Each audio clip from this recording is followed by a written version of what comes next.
Everyone, आज हम पढ़ेंगे EAN के बारे में, ठीक है, जिसका मतलब होता है इफेक्टिव एटॉमिक नंबर। ठीक है, चलिए स्टार्ट करते हैं। EAN वैल्यू क्या होता है या EAN का डिफिनेशन क्या है, ठीक है, जिसका फुल फॉर्म है इफेक्टिव एटॉमिक नंबर। ठीक है, इसका डिफिनेशन ये होता है कि टोटल नंबर ऑफ इलेक्ट्रॉन, ठीक है, total number of electron around the central metal atom और ion in a metal complexes is equal to the atomic number of a noble gases. इसका मतलब ये होता है कि इसका जितना भी आपका सेंट्रल मेटल एटम है, ठीक है, अगर उसको जो सेंट्रल मेटल एटम का एटॉमिक नंबर है उसको हम EAN वैल्यू अगर हम उसको पूरा कैलकुलेट करते हैं, वो उसका EAN वैल्यू जो है अगर नोबल गैसेस के बराबर आता है सेंट्रल मेटल एटम का, और EAN वैल्यू अगर दोनों आपस में बराबर आ गए तो हम बोलेंगे ये क्या है, स्टेबल है। अगर नहीं आता है तो हम बोलेंगे ये क्या है, कॉम्प्लेक्सेस अनस्टेबल है। चलिए एग्जाम्पल के तौर पे इसको हम समझते हैं। पहले ध्यान जानते हैं EAN का डिफिनेशन। चलिए स्टार्ट करते हैं। EAN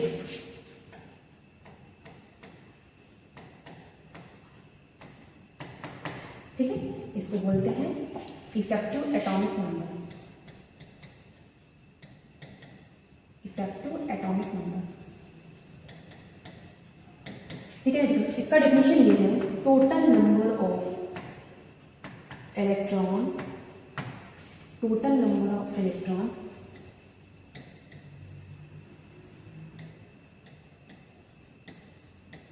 सेंट्रल मेटल और ion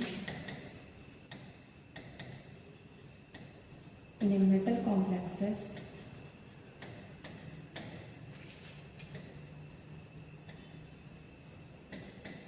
is equal to the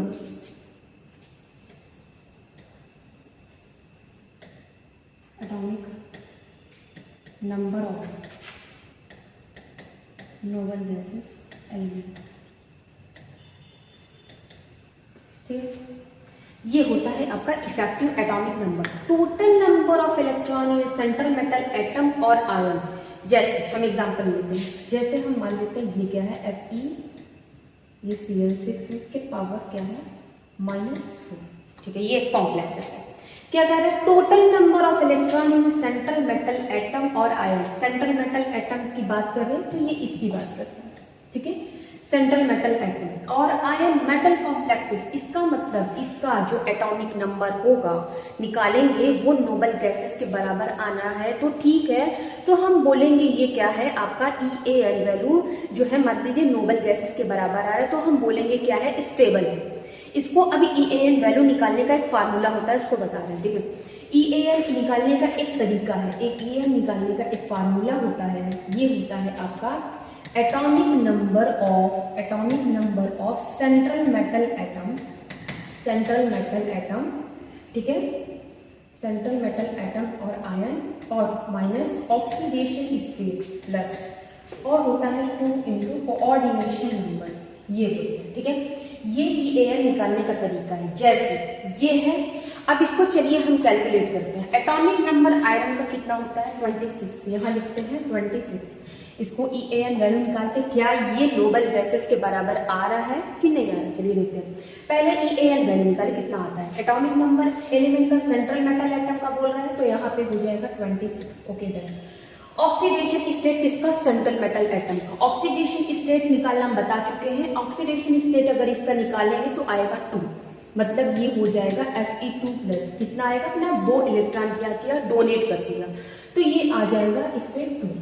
अब यहाँ पे क्या है, प्लस, क्या है 2 मल्टीप्लाई, जितने कोऑर्डिनेशन नंबर इसके लिगेंड कितने हैं, 6 है, तो यहाँ पे हम लिखेंगे 6। चलिए अब इसको कैलकुलेट करते हैं, तो ये हो जाएगा 24 और ये हो जाएगा 12। इसको काउंट करेंगे तो ये आ जाएगा 36। इसका मतलब ये क्या है, क्रिप्टान एक तरीके का क्या है, नोबल गैसेस होता है। ये क्रिप्टान के बराबर, क्रिप्टान 36 के बराबर आ रहा है। इसका मतलब ये जो होगा EAN वैल्यू इसका 36 आया, और ये जो कि क्रिप्टान के बराबर होता है, तो ये क्या मतलब है, ये क्या है, स्टेबल कॉम्प्लेक्सेस है। इस तरीके से हम क्या करते हैं, इसको निकालते हैं। ठीक है, इस तरीके से हम इसको निकालते हैं। तो चलिए अब हम दूसरा एग्जाम्पल लेके इसको देखेंगे कैसे निकाला जाता है। चलिए 28 एटॉमिक नंबर और ऑक्सीडेशन स्टेट निकालेंगे तो 0 आएगा, इस पर कोई चार्ज भी नहीं है और ये एक तरीके का न्यूट्रल लिगेंड है, तो इसका मतलब अगर निकालेंगे तो इसका 0 आएगा। 2 मल्टीप्लाई कितना है इस पे 4 है। अब इसको काउंट करिए, हो जाएगा 28 और ये हो जाएगा आपका 8। इसको अगर आप निकालते हैं तो इसका भी आएगा 36।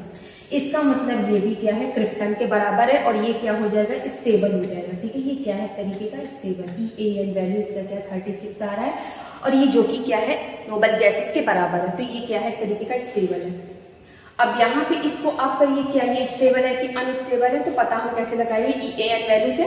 चलिए इसका ऑक्सीडेशन स्टेट निकालेंगे, तो इसका ऑक्सीडेशन स्टेट आएगा 4, निकाल के देख लीजिए, ये 6 है ऑलरेडी 2 मैं ऐसे काउंट कर लेंगे। ठीक है, अब यहाँ पे 2 होता है फॉर्मूले में और ये कोऑर्डिनेशन नंबर इसका 6 है। अब इसको कैलकुलेट करिए, हो जाएगा 74 प्लस 12। अब इसको पूरा टोटल काउंट करेंगे तो ये आ जाएगा 86, जो कि क्या होता है रेडान का होता है, और रेडान का कितना होता है 86। ये क्या हो जाएगा इस तरीके का स्टेबल कॉम्प्लेक्स गैसेस। ठीक है, हम EAN वैल्यू से पता कर रहे हैं, तो इस तरीके से EAN वैल्यू इस तरीके से फाइंड आउट करते हैं। ओके, चलिए नेक्स्ट एग्जांपल देखते हैं।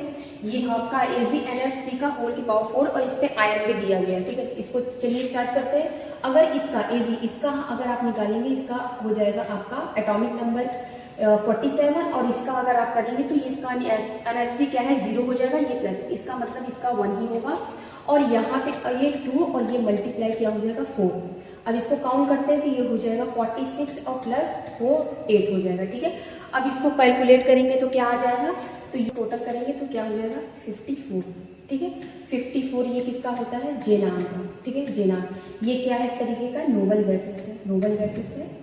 ठीक है, नोबल गैसेस है, सॉरी नोबल गैसेस है, जो कि क्या होता है इसका 56 होता है जेनान का। तो ये क्या हो जाएगा तरीके का स्टेबल कॉम्प्लेक्सेस हो जाएगा। ठीक है, स्टेबल है।